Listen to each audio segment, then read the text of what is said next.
uma parte muito conhecida, a multiplicação dos 5 pães e 2 peixinhos. Essa daí é interessante. E na semana que vem é Jesus andando sobre as águas, sobre o mar. Olha, então o capítulo 6, se vocês não lembram, começou com uma incredulidade, a familiaridade de Nazaré. E aí começa todo mundo para baixo, todo mundo meio desanimado. Jesus manda os apóstolos irem de 2 em 2 para curar enfermo, para expulsar demônios. E depois, nesse entremeio aí, nesse vácuo de tempo, tem a situação do João Batista sendo decapitado, preso, decapitado, aquela situação que a gente falou semana passada. E aí agora a gente entra sobre essa multiplicação dos pães e peixes. É capítulo 6, do versículo 30 ao 44. Maria, por favor. Hoje eu...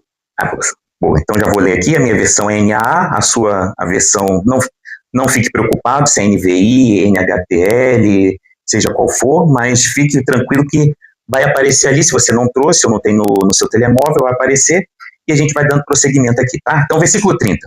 Os apóstolos voltaram da sua missão e contaram a Jesus tudo o que tinham feito e ensinado. Jesus lhes disse: vamos sozinhos até um lugar tranquilo para descansar um pouco, pois tanta gente ia e vinha que eles não tinham tempo nem para comer. Versículo 32 e 33. Então saíram de barco para um lugar isolado, a fim de ficarem a sós. Contudo, muitos os reconheceram e os viram partir, e pessoas de várias cidades correram e chegaram antes deles. 34 e 35. Quando Jesus saiu do barco, viu a grande multidão e teve compaixão dela, pois eram como ovelhas sem pastor. Então começou a lhes ensinar muitas coisas. Ao entardecer, os discípulos foram até ele e disseram: este lugar é isolado, e já está tarde. Mande as multidões embora, para que possam ir aos campos e povoados vizinhos e comprar alguma coisa para comer. 37 e 38. Jesus, porém, disse: providenciem vocês mesmos alimentos para eles. Precisaríamos de muito dinheiro. Calma aí, a garganta aqui secou um pouquinho. Precisaríamos de muito dinheiro para comprar comida para todo esse povo. Responderam. Versículo 38. Quantos pães vocês têm? Perguntou ele, Jesus, né? Vão verificar. Eles voltaram e informaram 5 pães e 2 peixinhos. Versículo 39 e 40. Então Jesus ordenou que fizesse a multidão sentar-se em grupos na grama verde, ou relva em algumas versões. Assim eles se sentaram em grupos de 50 e de 100.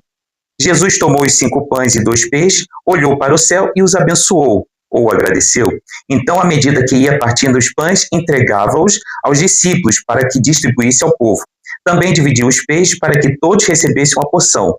Versículo 42. Todos comeram à vontade e os discípulos recolheram 12 cestos com os pães e peixes que sobraram. Os que comeram foram 5.000 homens, sem contar mulheres e crianças. Você vê, essa passagem é uma passagem lindíssima, é uma passagem de milagre, de sinais e prodígios de Jesus, e a gente observa o seguinte: eu normalmente começo com uma pergunta, hoje eu vou mudar um pouquinho, vou começar com uma história, uma cena que define a realidade, a alma humana. Pensa comigo, você num deserto, ou no calor de Portugal, aquele calor bem quente mesmo, que vem muitas vezes aquela tempestade, aquele vapor quente do Saara, e também no calor do Brasil, e muitos falam, que eu ainda não passei o verão aqui na Holanda, falam que o calor é muito, muito, muito quente, é absurdamente quente. Então pensa você, onde você estiver, num lugar, num sítio muito quente, você pensa o seguinte: olha, a pele está ardendo, está queimando, está difícil, a minha boca está seca, eu já não aguento, eu preciso de quê? De água para hidratar o corpo. Só que, de repente, alguns metros, uns 2 metros mais à frente, vocês vão ver uma máquina, essas máquinas de sumo, de refrigerante, aí tem vários tipos, o que você gostar, Coca-Cola, Sprite, Fanta laranja, Fanta uva, e vai embora, você coloca, e todas cheias com muito gelo, para ficar bem gelado, aquele sumo, aquele refrigerante que até desce aquela aguinha suando, aquela coisa bonita que você fala: nossa, é isso que eu estou precisando. E aí você pega, não precisa de dinheiro, é tudo de borla, de graça. Você carrega no botão, cai o sumo que você gosta, o refrigerante que você gosta, e começa a tomar. Coloca o gelo e começa a tomar. O que vai acontecer automaticamente? Naquele primeiro minuto, vai vir uma explosão, né, de alegria, você vai hidratar ali rapidamente a boca ou a garganta, vai ficar tudo 100% naquele minuto. Você vai sair para sua caminhada e você tem que chegar numa cidade no deserto. 10 minutos depois, pode colocar aí no seu relógio, 10 minutos depois, o que vai acontecer?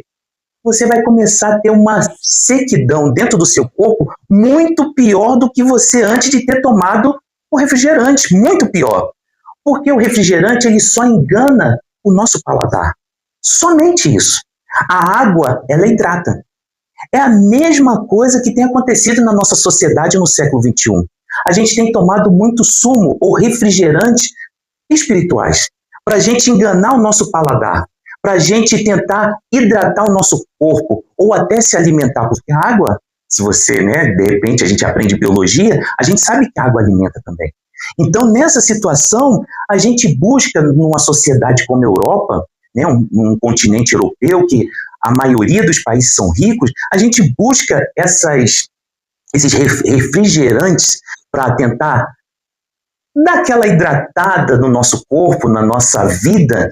Então a gente vê o nosso saldo bancário, a gente vê o nosso status profissional, né, o nosso status, seja nos nossos cursos que a gente possa fazer profissionalizantes, as férias dos nossos sonhos, como eu brinco muito, eu sonho em ir para a Grécia, então o nosso sonho, nos nossos relacionamentos, em tudo isso a gente tem essa ideia de estar sempre querendo suprir a necessidade de hidratar o corpo, a alma principalmente. Mas eu vou te falar uma coisa, chega a tão famosa ressaca da segunda-feira. E ressaca não é só para aquela pessoa que bebe álcool. Ressaca é para todas as pessoas que bebem principalmente os sumos, os refrigerantes, porque a boca fica seca. E nessa situação, a ressaca da segunda-feira sempre vai chegar. E o que isso significa para mim? Significa muita coisa, porque a gente continua sempre o quê? Vazio. Sempre vazio. A gente nunca enche. A gente sempre fica reclamando. Então, nessa situação toda, a gente vê o seguinte, que essa passagem de Marcos, que aconteceu com os discípulos aqui, com os apóstolos, é a mesma ideia. É que chega naquela pergunta tão crucial, que não para o tempo todo, que a gente vê que tudo que a gente tem na nossa mão não é suficiente. E a gente faz aquela pergunta, eu não vou conseguir. Não dá mais. E é isso que eles estavam mostrando para Jesus. Olha, não vamos conseguir alimentar todas essas pessoas. Não dá mais. Só isso daqui não dá. E aí muitas vezes a gente pensa que no final do mês, a conta não vai fechar, né? O salário não dá, o meu relacionamento conjugal, né, ou da família toda não está bem. Deixa eu beber uma água aqui, por favor. Meu relacionamento no casamento, com a família, não está bem, nada funciona, está tudo mal, minha saúde também não está bem, os médicos estão falando que não tá bem, não está certo, não tá correndo tudo ok. Até a minha fé também, eu olho para dentro de mim mesmo e vejo um cansaço, dúvidas e aquele tão famoso silêncio que muitas vezes Deus não fala conosco, que a gente acha que Deus não fala conosco, ou será que nós não estávamos nem aqui, mas será que nós não deixamos Deus falar e a gente escuta? Então, nessa situação, você imagina a cabeça desses discípulos. Eles foram enviados por Jesus, de 2 em 2, eles foram curar enfermos, expulsar demônios, ensinaram. Então, foi uma missão extremamente pesada. Porque você ensinar já é pesado. A pessoa conversar, falar, passar conhecimento e ainda ter pessoas que ainda vão falar, olha, mas eu estou com dúvida. E a pessoa ensinar, quem já fez isso sabe que é difícil. Imagina você orar pelas enfermidades e situações de outras pessoas, que não é o seu problema. Você está pegando o peso daquela pessoa e colocando nas suas costas. E além de tudo, para quem já teve essa situação, que já foi o nosso caso, situações de pessoas que precisavam ser libertas de espíritos malignos, é pior ainda. Parece que a gente parece que a gente apanhou, né, levou chapada para tudo que é lado. A gente chega acabado em casa. Então esses homens estavam tudo acabado, estava exausto. E aí, você nessa situação esses homens exaustos, eles recebem a notícia triste que João Batista tinha sido decapitado, quer dizer, morto. Você imagina a moral desses homens. Estava tudo para baixo, olha, eu estou cansado. O próprio Jesus fala o seguinte, olha, de uma forma bem simples no versículo 31 que a gente leu. Bora, vamos descansar um pouco? Precisa descansar. Vocês estão cansados, vocês estão exaustos, precisa descansar. Só que a multidão não deixava. A multidão, quando via, não precisa nem ver Jesus, mas via algum discípulo passando, é aquele ali. Eles são discípulos de Jesus, do Mestre. Todo mundo já corria. Então, milhares de pessoas já foram na direção deles. E eles pensando que as férias deles iam passar, como Jesus falou, vamos descansar. Eles pegaram os barcos quietinhos, sem falar nada. Eles pensando, agora vamos para nossas férias de algumas horas, alguns dias. Não, na hora que eles pegam, o descanso dele foi alguns minutos. Vamos colocar horas para ficar mais redondinho. 1 hora ali. Passou. Quando passa, já está a multidão esperando. Estamos aqui esperando para vocês fazerem todos os milagres que precisam ser feitos, para nos ensinar as parábolas do reino, para ensinar do próprio Deus. A gente quer saber disso tudo. Você imagina a cara desses homens. Ai, não acredito. E aí, Marcos está nos ensinando que o meu e o seu pouco nas mãos de Jesus nunca é pouco. E aí é para onde a gente vai para o ponto 1. A compaixão que não se cansa de você. Versículo de 30 a 34, Maria, por favor. Então tá lá. Os apóstolos voltaram de sua missão, de 2 em 2, e contaram a Jesus com muita alegria, com certeza, tudo o que tinham feito e ensinado. Jesus lhes disse, vamos sozinhos. Olha o que Jesus está falando, vamos sozinhos, não chama ninguém. Até um lugar tranquilo para descansar um pouco, pois tanta gente ia e vinha, que eles não tinham tempo nem para comer. Versículo 32. Então saíram de barco para um lugar isolado, a fim de ficarem a sós. Contudo, muitos os reconheceram e os viram partir. E as pessoas de várias cidades correram e chegaram antes deles. Quando Jesus saiu do barco, viu a grande multidão e teve compaixão dela, pois eram como ovelhas sem pastor. Então começou a lhes ensinar muitas coisas. Vamos lá, vamos reparar a sequência. Jesus convida para o descanso. Os discípulos entram nos barcos. Só que quando vai lá, a multidão está esperando. Aquela multidão, milhares de pessoas. Que a gente vê lá no final que 5.000 homens, sem contar mulheres e crianças. Então, nessa situação, você vê, pensa em Pedro, exausto, ele extremamente sanguíneo, aquela pessoa agitada, aquela pessoa que não tem, como a gente fala no Brasil, papa na língua. O que aparece, ele já fala. Ele já quer fazer. Então, ele não pensa muito. Você imagina a cara de Pedro na hora, agora eu vou descansar. Olha, o mestre olhou para a gente com compaixão, com essa graça toda, com esse amor, vai nos deixar descansar um pouquinho. Aí vai no barco, aí tá lá todo mundo remando, ou tá sendo levado por outra margem, de repente tá a multidão. Imagina a cara de Pedro. Pronto, essa risada, agora imagina a sua cara. Você falando assim, vou sair aqui do culto, vou tranquilo para casa, almoçar com a minha família, vai estar tudo bem, à tarde eu vou colocar minhas perninhas pro alto, vou esperar o jogo da minha seleção, que tá a Copa do Mundo, vou assistir tudo bem, que eu sei que é tudo muito tarde agora, e aí o Brasil até empatou ontem, e aí nessa situação toda, você tá lá, vou descansar. Só que quando você tá entrando no carro, ou quando você tá saindo do seu carro, aparece uma pessoa, estou com problema, preciso conversar com você. E você fala, acabou meu descanso. A minha segunda, eu tenho que trabalhar. Estou voltando de férias, de estar na praia, está tudo bonito, vou ter que cuidar dessa pessoa. E você fala, tomara que seja 30 minutos. 30, 1, 2, 3, 4, 5 horas. Você fala, meu Deus, não comi nada até agora. Você vai deixar essa pessoa morrer? Nunca! Você imagina a cara desse Pedro. E você imagina a sua no século XXI. É de tristeza. Só que a gente vê que a reação de Jesus é diferente. É diferente? Sim. O texto diz que ele teve compaixão. Aí você fala assim, mas compaixão, a gente tem compaixão de todo mundo. Não, essa compaixão é diferente. Por quê? O nosso sentimento, a gente fala hoje, no século XXI, a gente fala que o nosso sentimento vem do coração. No grego, principalmente no primeiro século, os sentimentos eram formados, por isso que a gente vê Paulo falando muito bem, era formado pelas entranhas, pelo intestino, pela barriga, pelo estômago, era tudo voltado por aqui, ó. Então, na hora quando você vê no grego a profundidade dessa palavra, é como se o seu intestino, o seu estômago, ele estivesse contorcendo, sentindo muita dor. Por que ele está sentindo muita dor? Porque ele está se colocando na dor do outro. É a mesma ideia quando o pai vê o filho pródigo, ele sai correndo para abraçar. É a mesma compaixão, para abraçar o filho pródigo. É a compaixão de sentir a dor, de passar fome, de passar frio, de estar desamparado, desgarrado, descuidado, de tudo. É um amor, é uma graça muito profunda. É uma comoção muito grande.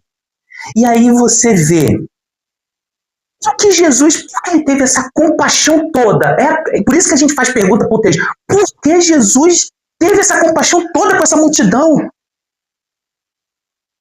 Por quê? Pedro, como eu e você, a gente ia ficar incomodado. A gente ia ver a interrupção do meu plano. Jesus não ficou incomodado, não viu como interrupção do plano, viu continuação da propagação e proclamação do reino de Deus. Por quê? Porque ele olhou para aquele povo e viu ovelhas sem pastor. É isso daqui que o texto está nos ensinando. Ovelha sem pastor. O que é ovelha? Eu já preguei sobre ovelha, né? Uma passagem. Ovelha, ela tem limitações de visão, ela é rabugenta, ela é teimosa, ela não é habilidosa como um cachorro, né? Não tem essa coisa toda, ela é toda, ela não consegue encontrar água, ela é toda limitada. Toda limitada. Por isso que precisa de um pastor com um cajado, um sininho, batendo para elas escutarem e para ela andar, para ela caminhar. Nessa situação, como ela é muito frágil, você imagina, essa ovelha, ela está condenada para quê? A morrer, se ela estiver sozinha. Vai chegar um ponto que ela vai morrer. Então, Jesus, quando olha para essa multidão e vê, né, são ovelhas sem pastor, ele está olhando e falando assim, olha, é um povo cansado, eles estão cansados, eles estão doentes, eles estão caminhando horas atrás de mim, estão procurando esperança, estão procurando fé, estão procurando algum milagre na vida deles. Essas pessoas estão perdidas, estão sem direção. Os fariseus, os escribas, todos eles que tinham que ensinar quem é o Yahvé, quem é Deus, quem realmente é o caminho, eles não ensinam. E as próprias pessoas que conheciam, que o judeu conhecia muito bem, nem elas ensinavam também, nem elas ajudavam as próprias outras ovelhas do rebanho de Deus. E a gente pensa, não, isso aconteceu no primeiro século somente. Somente no primeiro século, será que nós também não estamos assim? Nessa mesma situação? Como pessoas perdidas, olhando somente para a minha lãzinha, branquinha, bonitinha, para ficar mais gordinha, para ficar mais cheia, e outras ovelhas que precisam de ter o direcionamento certo, de saber que o ID não é meu, nem não só meu, mas de todos nós, para que todos nós cheguemos ao caminho perfeito que é Jesus Cristo, a gente fica lá, como pessoas perdidas, tateando como dois cegos, e até Jesus usa essa parábola dos dois cegos. A gente fica ali sem direção muitas vezes. E aí, essa verdade, como eu brinquei, a gente só olha para o primeiro século, mas a gente tem que olhar para a gente agora. Eu mais ou menos falei, mas essa verdade aqui, ela grita ao nosso coração e à nossa mente. Como assim? Ela grita falando assim, olha, Jesus vê você. Como assim Jesus vê você? Jesus nos vê todos os dias. Sabe como Jesus nos olha todos os dias? Não como um problema, porque a gente olha para os outros como um problema, como um fardo. O outro sempre é um fardo. Mas Jesus olha para mim e para você não como um problema, não como uma interrupção dos planos dele. Mas ele olha para mim e para você com um olhar de amor, de graça, de misericórdia e de grande compaixão, falando assim, André, você está cansado. André, a direção não é essa. A direção é essa. André, escuta a minha voz. André, eu estou me compadecendo por você. Eu estou falando meu nome, você coloca seu nome. Porque é o que eu sempre falo, o Espírito Santo não te trouxe aqui à toa. Então, nessa situação, a gente tem que se entregar a Ele. E antes de qualquer milagre, pessoal, que a gente vê aqui registrado em Marcos, principalmente da multiplicação dos pães, a gente observa que Jesus, ele volta para a gente comum, cansado e sem rumo. E sabe quem são essas pessoas? Eu e você. Eu e você. E aí, Jesus, ele faz o quê? Quando ele vê essas ovelhas sem pastor, ele poderia até multiplicado os pães. Não, vou multiplicar logo aqui pães e peixe. Mas não. Ele com certeza ele deve ter pedido para todo mundo sentar e deve ter falado, olha, agora vamos fazer sabe o quê? Vou ensinar. Está escrito aqui. Então começou a lhes ensinar muitas coisas. A gente não gosta muito de aprender, porque nós somos, muitas vezes, donos de nós mesmos. Nós somos o próprio Deus. A gente gosta de dominar a nossa vida. E eu falo para você, quando Jesus fala, vinde a mim todos que estão cansados e sobrecarregados, vai para Jesus, é um convite de graça, de compaixão. E aí tem uma historinha de criança também, mas muito utilizada por muitos pastores na internet, que fala de duas pessoas, dois lenhadores, né, que cortam as árvores. E aí os dois estavam com machado e eles fizeram uma competição, os dois. Chegaram e falaram o seguinte, olha, vamos ver quem ganha. Vamos trabalhar 8 horas, vamos ver quem ganha, quem corta mais madeira aqui. E aí os dois começaram. O primeiro não parou, ele foi direto. O segundo, de hora em hora, ele parava um tempinho, 10 minutinhos, um quarto de hora, 15 minutos, parava. Mas no final, sabe quem ganhou? O segundo. Aí você vai falar como o primeiro ficou assustado e falou, como você conseguiu cortar mais do que eu? E aí o segundo falou o seguinte, eu observei você. Você não parava. Você o tempo todo estava cortando. Chegou um momento, depois de 5, 6 horas, eu vi que você estava cansado. Eu não. Eu parava de hora em hora. E sabe para que eu parava de hora em hora? Para amolar o machado. E eu amolava o machado. E toda vez que eu amolava o machado, eu não precisava fazer tanta força na minha vida. Eu não precisava fazer tanta força nos meus músculos. E por isso que eu acabei as minhas 8 horas bem, tranquilo e cortei mais que você. A vida com Jesus é a mesma situação. Muitas vezes a gente tem aquele hiperativismo de estar o tempo todo achando que estamos fazendo para Deus. E aí a gente vê tanto cristão exausto, cansado, sobrecarregado, destruído, achando que está tudo fixe e não tem nada fixe. Está mais dilacerado, arrebentado por dentro, que não consegue demonstrar quem é Cristo na vida. E aí, como eu falei anteriormente da historinha, a pessoa está tão cansada. E por que ela está tão cansada? Porque ela quer carregar algo que não é dela. Que só Deus pode carregar. Um fardo que é só de Deus. Por isso que Jesus faz o convite. Vinde a mim todos que estão sobrecarregados e cansados. Se você está cansado, é um fardo que não é seu. Entrega para Jesus. É Jesus que está falando aqui, olha, senta. Eu vou ensinar. É isso que ele estava ensinando para aquele povo. O Iavé, Deus Pai, é um Deus relacional. É um Deus que carrega o fardo de vocês desde o Antigo Testamento.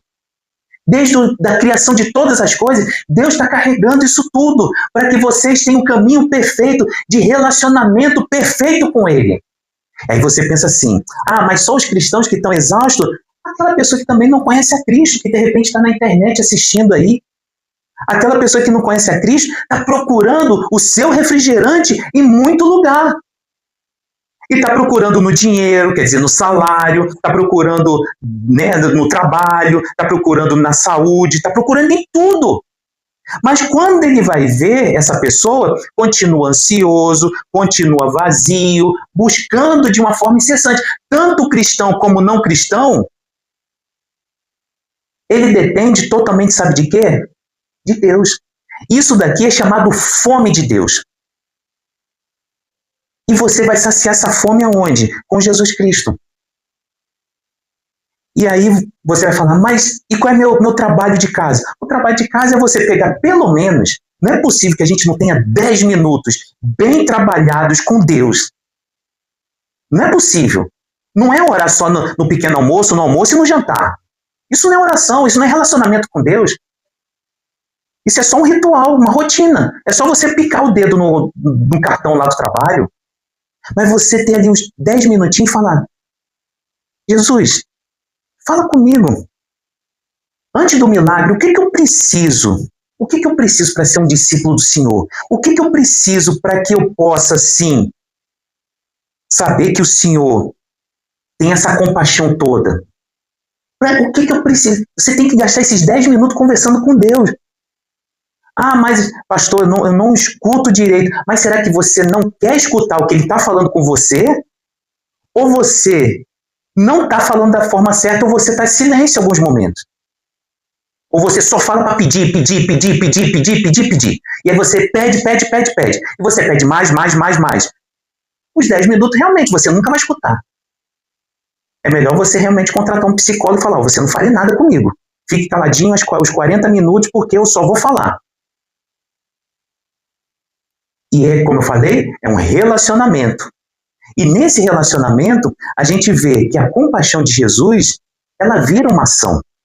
Ela vira uma ação, como assim? É para onde a gente vai para o ponto 2. O pouco nas mãos certas nunca é pouco. Versículo 35 a 38. Ao entardecer, os discípulos foram até ele e disseram, este lugar é isolado, e já está tarde. Mande as multidões embora para que possam ir aos campos e povoados vizinhos e comprar algo para comer. Jesus, porém, disse, providencie vocês mesmos alimentos para eles. Precisaríamos de muito dinheiro para comprar comida para todo esse povo, responderam. Quantos pães vocês têm? Perguntou ele. Vão verificar. E eles voltaram e informaram, 5 pães e 2 peixinhos. Pensa comigo, vamos lá.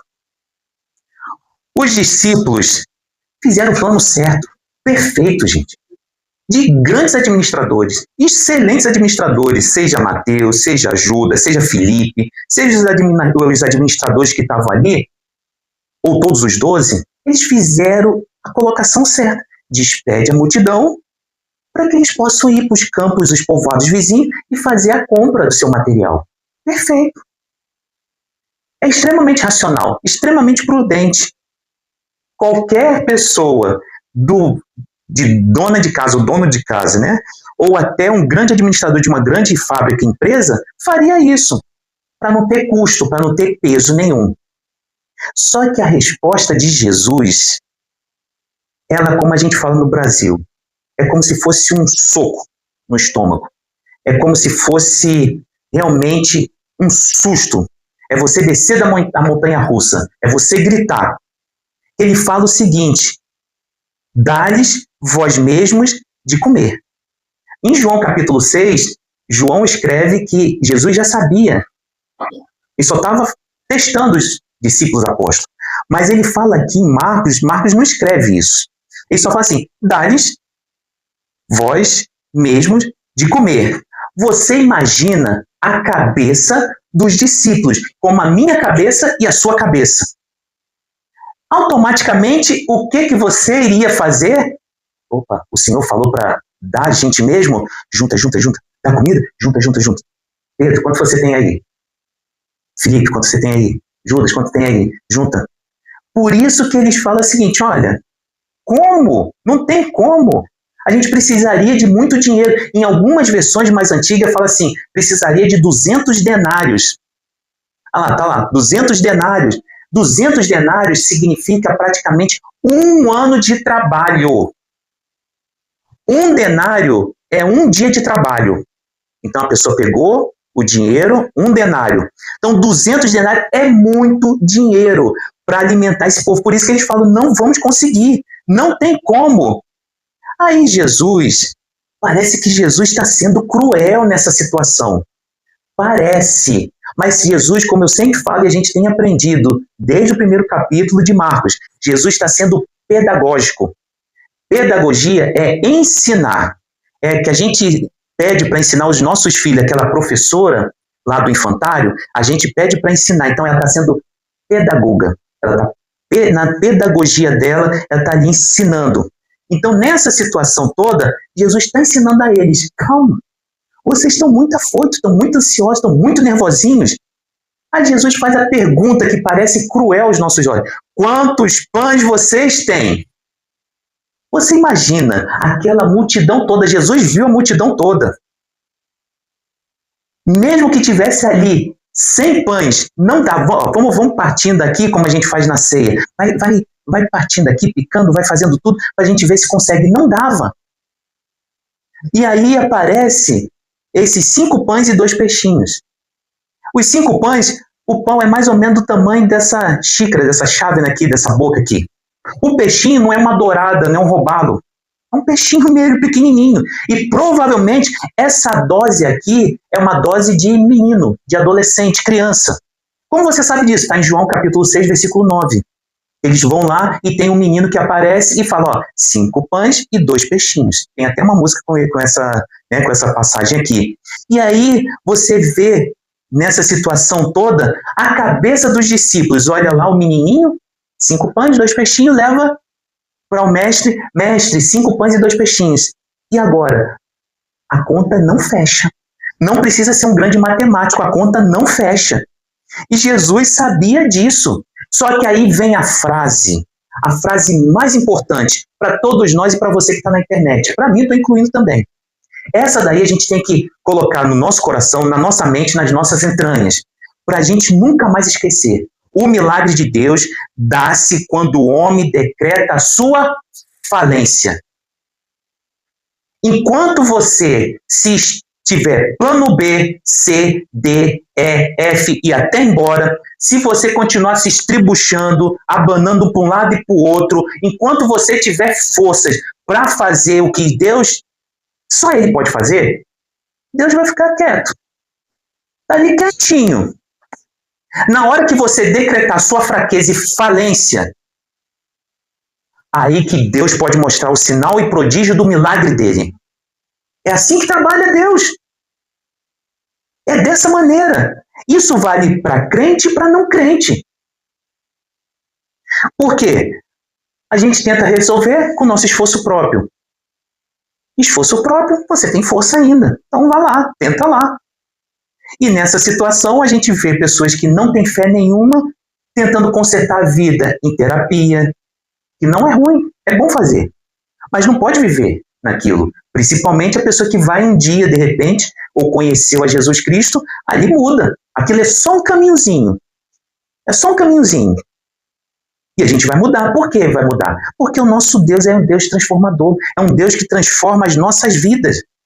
A gente não pode ficar, eu nasci assim, sou assim, vou morrer assim. Não pode ser assim. Não pode. É isso que Jesus está mostrando para os discípulos. Discípulos, olha, vocês estão ansiosos, vocês estão confiantes em dinheiro, vocês estão confiantes em tudo isso daí, nessa conversa, nesse concílio, nesse grupo de discussão de trabalho, vocês estão fazendo aí. Vocês não estão perguntando para mim, que é a pessoa mais poderosa e mais importante que tem na vida de vocês, se eu posso fazer um milagre? Vocês não me perguntaram em nenhum momento, na passagem não fala isso. Só fala que eles reclamaram, questionaram a Jesus. Como 200 denários? Como a gente vai fazer isso daí? Não temos isso tudo. Como a gente vai dar pão para todo esse povo aí? Será que eu e você, a gente também não está fazendo isso hoje? Hoje, agora, nesse exato momento? E aí a gente fica assim. Ah, mas eu não tenho muito para oferecer para Jesus. Aí que está o segredo do texto. Aí que está o segredo do texto. Jesus em nenhum momento pediu o suficiente. Ele não está pedindo e não está perguntando se você tem ou não tem. Ele só está falando assim, o que tem na sua mão? O que tem na sua vida hoje? Ah, mas é do tamanho de uma sementinha de mostarda que não dá nem para ver direito. É do tamanho. Tem? Pode deixar que eu faço. Não tenho nada. Pode deixar que eu crio do nada as coisas. Eu faço do nada. Ele é Deus, pessoal. É isso que a gente tem que entender. Deus é Deus e ele se chama Jesus Cristo. Então ele não está pedindo para você ter muito. Ele só está perguntando, o que você tem aí? André, o que você tem? O que você tiver, se não tiver nada, eu faço. E se você tiver alguma coisa, eu multiplico. E aí, a gente vai vendo assim, mas é só em dinheiro? Não, Jesus não está falando de dinheiro. Está falando em tudo. Está falando em habilidade, está falando até nos dons mesmo. Perdão, amor, graça, misericórdia, compaixão, bondade, paz. Está falando em tudo. Porque quando a gente só fala em dinheiro, que eu vejo muitos pregadores só falando em dinheiro nessa passagem, me desculpa, está desvirtuando o evangelho de Jesus Cristo. Jesus Cristo aqui está falando num globo total, um ser humano total. E a gente não é só movido por dinheiro, a gente é movido por tudo. Então cada um tem uma luta interna, tem uma batalha interna. E aí você vai falar assim, mas eu só tenho 5 pães e 2 peixinhos. Pastor, a conta não está fechando. Deixa Jesus trabalhar. Deixa Jesus fazer. Jesus, ele pediu, na verdade, outra coisa. E aí a gente vai para o ponto 3. Versículo 39 a 44, Maria, por favor. Então, Jesus ordenou que fizesse a multidão sentar-se em grupos na grama verde. Assim, eles se sentaram em grupo de 50 e de 100. Jesus tomou os 5 pães e os 2 peixes, olhou para o céu e os abençoou. Então, à medida que ia partindo os pães, entregava-os aos discípulos para que os distribuísse ao povo. Também dividiu os peixes para que todos recebessem uma porção. Todos comeram à vontade e os discípulos recolheram 12 cestos com os pães e os peixes que sobraram. Versículo 44. Os que comeram foram 5.000 homens. Vamos lá. Primeira coisa que a gente observa, 4 verbos importantes. Quando você estiver lendo na sua casa, se você tiver a sua Bíblia escrita, né, em papel, marca sempre lá 4 verbos extremamente importantes. O primeiro deles, tomou. Jesus tomou. Quando fala que Jesus tomou os 5 pães e 2 peixes, Jesus pegou o que tinha. Ele não desprezou. E na minha e na sua vida é a mesma situação. Jesus nunca vai desprezar o que tem em nós. Jesus, eu não consigo tal coisa. Jesus, eu não tenho isso. Eu não consigo resolver isso daqui. O que você tem? Você está colocando nas mãos de Deus a sua falência? Se você está colocando, ele está tomando para si. Vinde a mim, todos que estão cansados e sobrecarregados. Então, vamos lá. Primeiro verbo, tomou. Aí depois ele foi lá e falou, abençoou. Então, à medida que ia partindo dos pães, Jesus tomou os 5 pães, 2 pães e os abençoou. Jesus levantou os olhos para o céu e agradeceu. Antes do milagre acontecer, ele já agradeceu. Isso é uma fé que Deus realmente estava presente na vida dele. Quer dizer, na verdade, ele é o próprio Deus. Mas, gente, ali, Jesus era 100% homem e 100% Deus. E nessa situação, muitas vezes, a gente só agradece quando recebe a bênção. Nós somos assim, porque nós somos muito Tomé. Nós somos muito toque. A gente precisa ver para constatar que Jesus está operando sinais e prodígios na nossa vida, que Jesus está realmente presente. Mas agradeça. Agradeça pela sua vida, que você está respirando. Agradeça pela família. Se ela é perfeita, se é imperfeita, agradeça. Você agradeça a igreja que você tem, sendo perfeita ou imperfeita. Agradeça ao seu vizinho, sendo perfeito ou imperfeito. Agradeça seu trabalho, imperfeito ou perfeito. Agradeça seu salário, perfeito ou imperfeito. Agradeça. E se você quer um milagre na sua vida, já agradeça. Tenha fé. Ele não está pedindo uma fé grande. Ele só está pedindo que você decrete e coloque na mão dele a sua falência. Jesus, eu não consigo mais. Eu não tenho mais força. Tudo depende de ti. Tudo está nas tuas mãos. Eu não consigo.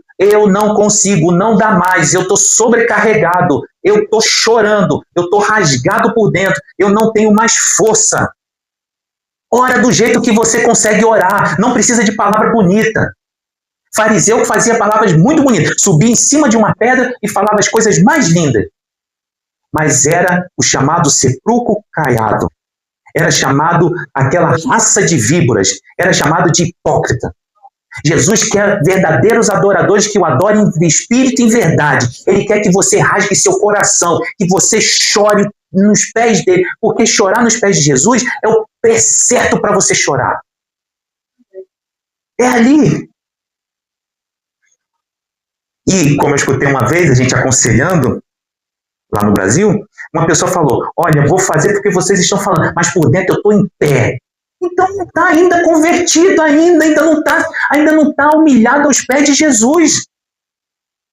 Você ainda é dono de si, você é o dono, como eu sempre brinco. Eu gostava do pastor Vilarino por causa que ele repetia a mesma história o tempo todo da conversão dele. Por quê? Muitas vezes a gente tem que repetir para a pessoa entender. E eu falo, você é o motorista do seu carro? Ou você é o caroneiro? E não estava nem aqui, mas vou aproveitar o pai da Luana. E eu gosto dessa história. Lá no Brasil eu contei, as pessoas caíram na gargalhada, mas depois veio falar comigo que era a grande verdade. O pai da Luana, um dia, eu fui com ele, saí com ele, e aí ele tinha um Vectra lindo, 2.2, a coisa mais linda, gente. E aí chegou, novinho o carro, aí eu falei, poxa, vou colocar uma música, e sempre aquela música, né, naquele sertanejo, aquela coisa bem interiorana. Eu falei, oh meu Deus, vamos mudar um pouquinho. Eu fui com o dedo para carregar no rádio. Quando eu fui no dedo, ele segura na minha mão e olhou para mim assim, caroneiro não dá pitaco. Eu tomei um susto e falei com a Luana, bem chateado. Amor, seu pai brigou comigo. E não sei, vai ser uma criança. Seu pai brigou comigo. Falou isso, sei quem. A Luana caiu na garagem. Meu pai é assim, André. Cara, se a minha mãe, quando fala assim, estaciona ali, ele estaciona. E realmente, a dona Nádia falou nisso a última vez, me contando essa história. Ela falou, André, eu falava assim, Antônio Alberto, estaciona na sombra. Olha uma sombrinha para você, olha como Deus é bom. Ele estacionava no sol. Era pirracento. E aí você imagina, trazendo para a nossa vida, para o século XXI. Aproveitando essa deixa do seu Antônio, ele chegou e falou isso, é a mesma coisa. Muitas vezes a gente convida Jesus, Jesus, entra no nosso carro. Fica aqui, ó, de boleia, caroneiro, tá aqui, ó, no pendura, fica bonitinho aqui. E você está dirigindo. Aí Jesus fala assim, cuidado, não dobra à esquerda, continua em frente. Você fala, caroneiro não dá pitaco. Quem é o dono do carro? Você ou Jesus? Era para ser Jesus, mas é você. A vida é assim. É isso que está falando aqui, ó. Então toma cuidado. A vida é muito complexa. Então, tá lá, se humilha nos pés de Jesus. Se entrega aos pés dele. É perfeito. Não, você não vai se arrepender. Faça isso que com certeza ele vai consolar e confortar o seu coração. E aí tem um outro verbo para a gente adiantar aqui. Já está terminando. Partiu. E aí ele fala aqui, então, à medida que ia partindo os pães, entregava os discípulos para que distribuísse ao povo. O pão precisou ser quebrado, partido, para se multiplicar. Já parou para pensar isso daí?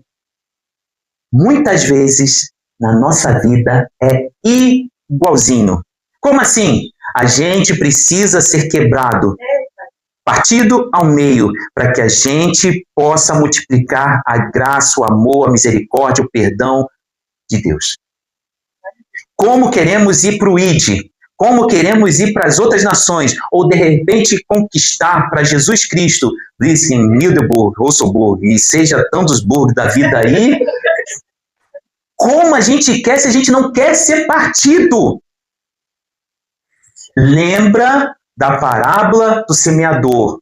4 solos, 75% não vai frutificar.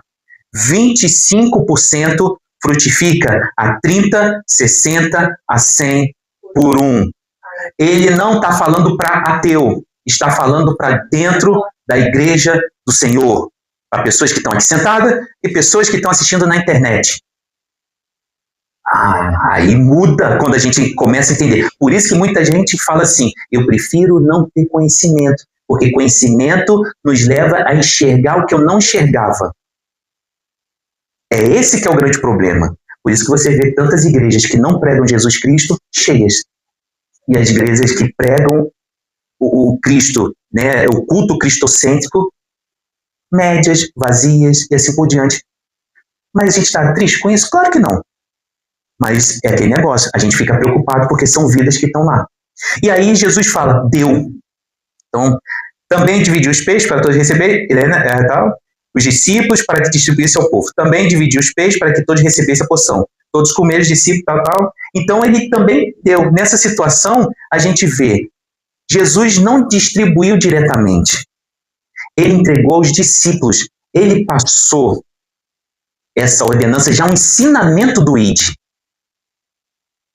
Você vê que a história de Jesus ela é muito bem conectada e muito bem interligada. Então você vê que ele continua fazendo isso. Por mim e por você. E que é aquela pessoa que está na internet também. E aí o resultado desses 4 verbos é a coisa mais bonita. Todos comeram e ficaram saciados. Quando fala em versões saciados, quando fala que ficaram cheios em outras versões, né, como linguagem de hoje, quando fala isso, é a mesma ideia quando você vai numa churrascaria brasileira. Aí você vai, uma delícia, é isso mesmo. Você come, aí vem a picanha, vem fraldinha, vem cupim, vem salsicha, vem tudo que você imaginar e você fala. Chega uma hora, como um amigo meu, quando eu estava em Amsterdã, ele falou assim, André, fui numa churrascaria brasileira e não sei, isso aqui muito cara, mas não importa, foi muito bom. Chegou um ponto que eu tive que abrir o botão da minha calça, que estava tão cheio que eu não conseguia comer mais. Saciado é isso. Esse povo que todo mundo estava lá contando os denários para dividir ali para comprar ou para tentar comprar, que viram que não dava, esse povo ficou saciado, tipo, chegou lá a Gabriela com bolo, olha, vocês querem aqui um pastel de nata agora? Não, pelo amor de Deus, minha irmã, não faça isso que eu estou passando mal aqui, nem um cafezinho aqui, né, aqui um pretinho, como a gente fala no Brasil, um pretinho aqui para tomar. Não, se eu colocar qualquer coisa para dentro, vai embora. Isso é saciado, esse povo estava saciado. Não foi uma degustaçãozinha, não. Foi saciado, foi fartura. E sobrou 12 cestos. Cada discípulo, cada apóstolo ficou com 12 cestos. Ficou cada um com um cesto, desculpa. Ficou cada um com um cesto. Nessa coisa toda, a gente vê o seguinte, Jesus não jogou fora. Ele não jogou fora. Porque a graça que sobra, ela continua sendo graça. Ela precisa ser aproveitada. Por isso que muitas vezes, quando, com certeza já deve ter acontecido na sua casa, acontece na minha, deve acontecer na sua também, quando você vai no seu frigorífico, ou você vê uma maçã, uma banana que estraga, que fica podre porque ninguém comeu, aí você fala assim, vou jogar fora. Não é só porque a outra pessoa, ou tem pessoas na África, no Brasil, ou seja lá qual parte do mundo, não está comendo. Não é isso. A gente está pensando muito pequeno. A gente tem que pensar o seguinte, Deus me deu a providência de poder comprar o pão de cada dia. É a graça dele. E como aquela graça que sobrou ali, eu não vou aproveitá-la, eu vou jogar fora aquela graça que foi uma providência, a gente não dá valor nisso. Tem um livro lindíssimo que já morreu já, né, o Dr. Russell Shedd, ele fala sobre isso daqui. Que a gente não dá valor na providência de Deus, na graça de Deus. A gente joga tudo fora só pensando no pobre que não comeu.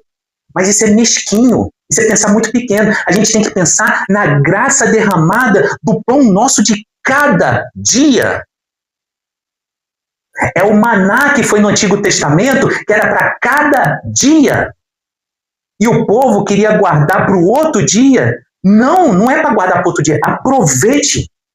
Graça, providência de Deus. E aí você vê que esse cuidado tão lindo de Deus, de Jesus, que ele vê a nossa necessidade real. Como assim? Como eu falei agora, o pão de cada dia, uma alma sustentada, porque ele ensinou ao povo. Uma alma fortalecida e principalmente alimentados, uma alma fortalecida, mas sabe para quê? Para aguentar a paz do deserto. Ou a paz no deserto.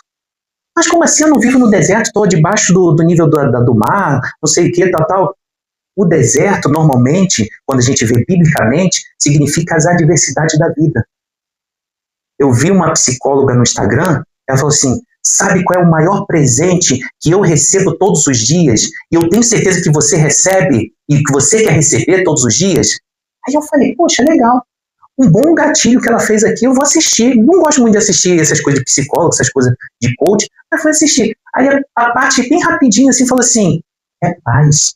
Eu estava precisando de paz. E quem hoje na vida não precisa de paz? Só um doido. Só esse pessoal que gosta de guerra. Gosta de ser bomba, essas coisas todas. Mas todo mundo precisa de paz. Dentro do relacionamento, dentro da família, dentro do trabalho, dentro da escola, dentro de tudo. E aí você vai falar assim, e o que eu posso fazer para praticar? Escreva quais são os seus 5 pães e 2 peixinhos. Vai escrevendo. Escreva naquele dia lá. Faz um diário. É bonito o diário. É muito legal o diário. Tem gente que não consegue verbalizar, mas tem gente que consegue fazer diário. Quando eu conheci a Luana tinha diário para tudo, gente. Tinha uma caixa de diário. Eu falei, meu Deus, joga isso fora. Não, isso daí é da minha adolescência. E tinha diário para tudo. Então, assim, tem gente que gosta. Eu não gosto. Mas, se você gosta, escreva. Eu gosto de falar. Eu gosto de bater papo. Por isso que, às vezes, eu me sinto meio limitado aqui na Holanda, porque eu não sei falar língua. Se eu soubesse falar língua, gente, eu conhecia o jornaleiro, o padeiro, o açougueiro, o talheiro, o fulano de tal. Era todo mundo, já tinha conversado com todo mundo. Se eu não sabendo, eu quero conversar, eu coloco no chat GPT e fico lá, tal. A pessoa pode rir, mas ela vai lá e conversa comigo. Então, assim, faça lá, escreva, olha, vai lá, escreve. Com certeza, na hora que você está escrevendo, e vai aproveitando, já falando lá dentro de si para Deus, lá, de Senhor, me ajuda nisso daqui, ó. Esse daqui são os meus 5 pães e 2 peixinhos mais cruéis que tem, que não dá mais. Eu preciso de uma providência sua. E aí, para a gente concluir, aquela multidão comeu pão físico, mas com certeza no dia seguinte ia ter fome, como eu e você, no século XXI é a mesma coisa, não mudou não. Mas Jesus, ele saciou a fome da alma daquele povo. Quando eu falo a fome da alma, é da esperança. É da realmente essa separação de Deus com o homem. E aí a gente vê assim, mesmo a gente conquistando, que eu vejo aqui na Holanda, os melhores empregos, os melhores salários, uma vida extremamente confortável, com segurança, seguro de vida, seguro trabalho, carros de última geração, onde tem airbag em tudo que é lugar, até no teto de repente tem airbag também, tem tudo. Dificilmente você vê uma pessoa como no Brasil, na América do Sul, como de repente em Portugal hoje, como em outros países da África, pessoas passando fome, com necessidade ou com dificuldade. Dificilmente você vai ver aqui na Holanda, dificilmente. Até porque o Estado também ajuda. Mas nessa situação toda, a gente vê o seguinte, que o povo, como eu falei, eles precisavam de um alimento para a alma. Jesus, ele partiu o pão no deserto, para aquele povo se alimentar. Para aquele povo, aquela multidão de 5 homens, e provavelmente, vamos colocar aí num cálculo básico, 2.500 mulheres e 2.500 crianças, 10.000 pessoas. Ele partiu lá o pão. Sabe o que Jesus fez? A coisa mais linda? No Calvário. No Calvário, ele deixou partir o corpo dele. Por isso que ele é o pão da vida. É por isso que Jesus, ele veio a curar a maior nossa escassez. Sabe qual é a maior nossa escassez que existe? Seja para cristão e para não cristão? É não ter relacionamento com Deus. Jesus, na cruz do Calvário, ele foi moído, foi partido, foi dilacerado por mim e por você, para que a mão de Deus e a minha mão, quer dizer, a sua mão, se unisse. E a gente se unisse em reconciliação. A gente se tornar amigos de Deus. A gente se tornar filhos e filhas de Deus. E aí por isso que lá em João, quando conta a multiplicação dos 5 pães e 2 peixinhos, João vai falar lá no versículo 35 assim, quer dizer, João não, Jesus vai falar, eu sou o pão da vida, aquele que vem a mim, de modo algum terá fome. A gente acha que os 5 pães era o ponto final, mas não era o ponto final. Quem realmente sacia a nossa sede, a nossa fome, é Jesus Cristo. E aí eu volto para a minha introdução. Qual é o refrigerante espiritual, ou refrigerante dessa sociedade tão louca que você tem tomado? E você tem, em 1 minuto, tomado e está tudo bem, está tudo fixe, está tudo tranquilo, eu estou bem. E 10 minutos depois você está reclamando da vida. Você está chutando, como a gente fala no Brasil, balde. Você está nervoso, está bufando. Você não quer conversar com ninguém. O seu humor e meu humor parece uma montanha-russa. Hoje está bem, amanhã está mal. Nem amanhã não. Daqui a alguns minutos você sai e você já está mal. Qual é o refrigerante?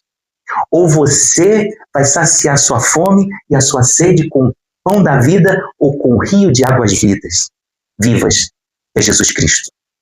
E aí a pergunta para a gente levar para a semana: o que você vai colocar nas mãos de Jesus esta semana? O que você vai decretar como falência?